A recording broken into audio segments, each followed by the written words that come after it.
song title or something. That went over really well. That wasn't even planned. That was off the cuff. Yeah, Aaron was going to use that, but he's not. So it was way too long, to be a title. But I was like, I think it's supposed to be the title. And so that was it. Wrote this story and sent it to some friends, and people were really moved by it, and people were really encouraging, and I was really encouraged by that. And then ended up at a Coldplay show. I don't know if it's cool to like Coldplay, but I really like Coldplay. Ended up at a Coldplay show in Orlando, and was sitting there, and there's something about singing Yellow with like 15,000 people that, first off, it just makes you smile, but I think it makes you get these big ideas. And I started to think, Renee had just entered treatment, and there was financial needs that were going to come with that, and had a sense that this needed to be more than a story. There was more to it. And wondered how could we do more? How could we raise money? How could we really meet this need? And had the idea. It was funny. They were, Chris Martin. I'm pretty much a Chris Martin and Bono freak. And on that tour, that was when they were wearing all black and they wore white shoes. And so there was this black and white thing. And then I was super into Johnny Cash and still super into Johnny Cash.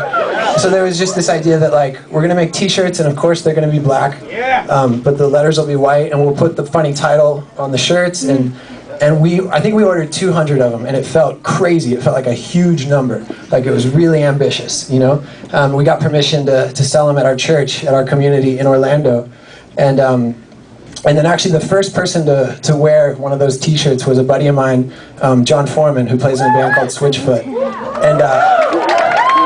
They're really nice, super good people.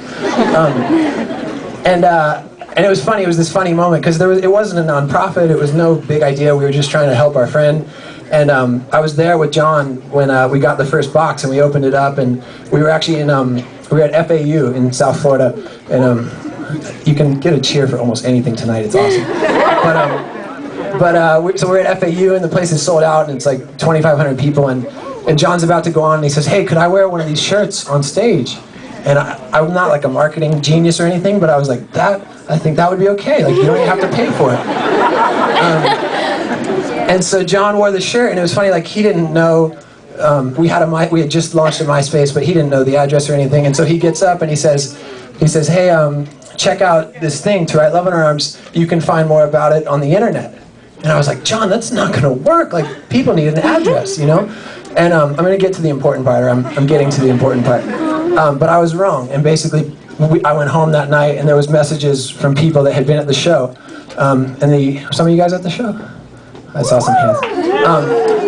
But there was messages that said that Renee's story was their story.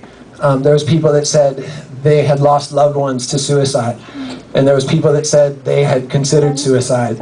And people who talked about an extended season of sadness. They said, "I've been sad for a year, and I've never talked about it, and I don't understand it, and I don't know where to go, and I don't know what to do with that." Other people wrote in on behalf of friends and said, "There's this person, and I love them. Maybe it's a friend, maybe it's a boyfriend, or a cousin, or a sister. There's this person, and I love them, and I want to help them, and I don't